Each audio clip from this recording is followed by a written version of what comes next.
বাড়িতে এসেছি 10 মিনিট হয়েছে, ঠিক আছে।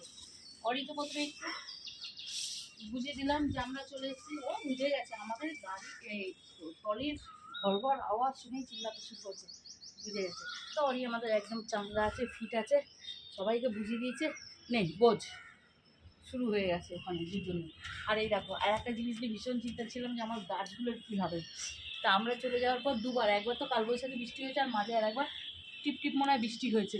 তা যাই হোক, প্রত্যেকটা গাছ আমার চাঙ্গা হয়েছে। আর দেখেছো কত ফুল ফুটেছে, এতগুলো ফুল ফুটেছে।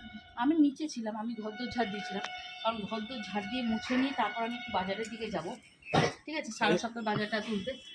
তা ছেলে ডাকলো, বলে মা দেখবে এসো।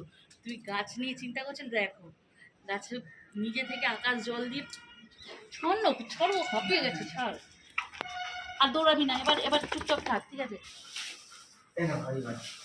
ওই বাকি ওই মুড়ি খাবে, আমাদের সাথে মুড়ি খাবে ওনি। আর তো বুঝলে তো মামা, আমিও মুড়ি খাবো। হ্যাঁ, এই তো মুড়ি খাবো। ওলে বাবালে নাল ঝোল। Stop, seat, stop. সবারটা বেড়ে নিও বা। চলো, আমি না স্নানটা সেরে নিলাম, কাজ বাসে। যখন না স্নান ছাড়ছিলাম না ছেড়ে, তখন আর শান্তি হচ্ছিল না। এবার দুটো বুঝতে পারছেন তো বন্ধুরা, শান্তি তাহলে কোথায় পেলে? শান্তি ঘুরতে গিয়ে। আনন্দ হবে তবেই না শান্তি পাবো, তাই না? প্রতি ভিডিওটা যদি আমি থাকতে পারি, তাহলে আমি তোমাদেরকে প্রমাণ করে দেবো শান্তিটা। ঠিক আছে, তা ওই জন্য ঝেড়ে কাজ বাজ সেরে ঝেড়ে আমি চায় শুরু করে দিলাম। হ্যাঁ, করো, চান করে নেব। এবার সত্যি কথা বলছি, চা কফি অনেক খেয়েছি, কিন্তু ঘরে এই কালো চায়ের একটা আলাদা নেশা আছে আমাদের। আর এই বড় কাপে, বড় কাপে একদম চা এমন একটা নেশা না, ওই ছোট ছোট কাপে 30 টাকা করে কফি, সে যায় 30 টাকা করে চা, 50 টাকা করে কফি। ও যেন মুখে আসছে না, মনে হচ্ছে বাবা কি দিলি রে, কি দিলি। ওটা দাও নি, আমার 10-12টা কাপ হলে তবে আমার একটা কাপে ধরবে। তা যাই হোক, এগুলো না সব খাওয়া হয়েছিল, একটু একটু করে রয়েছে, সব দিয়ে এখন মুড়ি খাবো। দাঁড়াও, আমি একটু চা মুড়ি খাবো, খেয়ে নিই, তারপর বাজারে যাবো। তাহলে শরীর দিচ্ছে না, 10 মিনিট বসাবো। তুমি খাও, তুমি খাও। ও স্টপগুলো স্টপে আছে, আয় বাবা। শরীরের এমন অবস্থা না, চোখ নিজে নিজে ঠেলে বন্ধ করে দিয়েছে। বলছে তুই বাইরে বেরিয়েছিস কি করতে, যা বিছনায় যা। কিন্তু বাজার না করলে খাবো কি সারা সপ্তাহ? বাজার না করলে সারা সপ্তাহ খাবো কি? আর আজকেই বা খাবো কি? দুটো ভাত খেয়ে ওই যে দুপুরে ঘুমাবো, বডি ফেলবো, যে বডি টেনে হিজড়েও কেউ নিয়ে যেতে পারবে না। হলো, এসো তাড়াতাড়ি, বড় টাকা তুলতে গেছে। আর কি মাছ নেবে? এ তো ইয়ে হয়ে গেল, চিংড়ি মাছ নিতে হবে। চিংড়ি সেইখানে আছে, কারণ এঁচড় নিয়েছি। ওর পুরো আতঙ্কে আছে। আমরা যে বাজার করতে গেছি, ও গেটে এখানটা এসে বসে রয়েছে, ভাবছি আবার কোথায় গেল, ভরসা পাইনি দাদাদেরকে। আয় মামা, আয় আয় ওপরে আয়, চ ওখানে মাংস আছে, চল আয়, রান্না করে দেবো। আগে চ, জামা কাপড় চেয়ে আয়, চল চলো।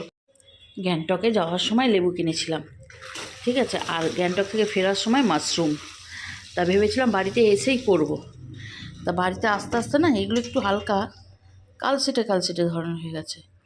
ধুয়ে ধায় পরিষ্কার করার চেষ্টা করি, যদি এটা মনে হয় পুরোটাই ফেলতে হবে। যদি পরিষ্কার হলো তো ঠিক আছে, না হলে এগুলো পুরোটাই ধরে এরকমই ফেলে দিতে হবে। দেখা যাক কি হয়, আগে পরিষ্কার করি। এখনো মাছপত্র ধুতে হবে। বাবা বাবা, শরীর নাড়া তো কষ্ট হচ্ছে, এদিক থেকে ওই দিক যাবো সেটাও হচ্ছে না। চলো, আজকে রান্নাবাড়ি কিছু শেয়ার করিনি। মামা সর, মামা সর, যা ওই পাশে যা, তোর যদি ভালো হয় তুই পাশে যা। ঠিক আছে, রান্নাবাড়ি কিছু শেয়ার করিনি, একদম রান্নাবাড়ি করে নিয়ে চলেছি। তাও ভাবলাম তাড়াতাড়ি করবো, তাড়াতাড়ি করতে করতে কটা বাজে বলতো, 2:30। দেখো 1:30 বেজে গেছে। অত তাড়াতাড়ি করেও 1:30 বেজে গেছে। তো যাই হোক, কি করেছি দেখো, এটা হচ্ছে আগ ভাত। ছেলেদের পাতে একটু একটু করে দিয়ে দেবো। অনেক আগে যেহেতু খাইছি, ওই জন্য আগ ভাতটা তুলে রেখেছিলাম। হ্যাঁ, তা রান্না করেছি হচ্ছে তিতকুমড়ি ফুল। আজকে বাজারে তিতকুমড়ি ফুল পেয়েছি, সেটা আজকে ভাজা করেছি, চচ্চড়ি করিনি, ভাজা করেছি। কারণ এই যে গরম পড়ছে, একটু তিতো খাওয়া খুব দরকার। ঘাস পাতে তিতকুমড়ি ফুল। তারপর আছে এই যে মাশরুমটা যে তোমাদেরকে দেখালাম, নিয়ে এসছি। এখানে মাশরুম করেছি, একদম রাত্রিবেলা রুটি দিয়েও হয়ে যাবে। আর চিকেনের আলু দিয়ে পাতলা ঝোল করেছি। ও আমি চিকেনের আলু দিয়ে পাতলা ঝোল আর এই তিতকুমি খাবো, আমি মাশরুম এগুলো খাবো না। এরা যদি খায় তো খাবে, রাত্রিবেলা বাকি খাওয়াবে রুটি দিয়ে।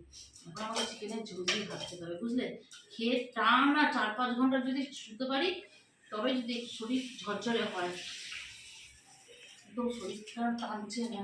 চলে হ্যাঁ, ওটার থেকেও বড় জিনিস কি জানো তো, এই যে সাহেব 8 দিন আমরা ছিলাম না, আমাদের কারোর পেছনও ছাড়ছে না। মানে তোরা যেখানে যাবি খেয়ে খেয়ে আমি সেখানে যাব।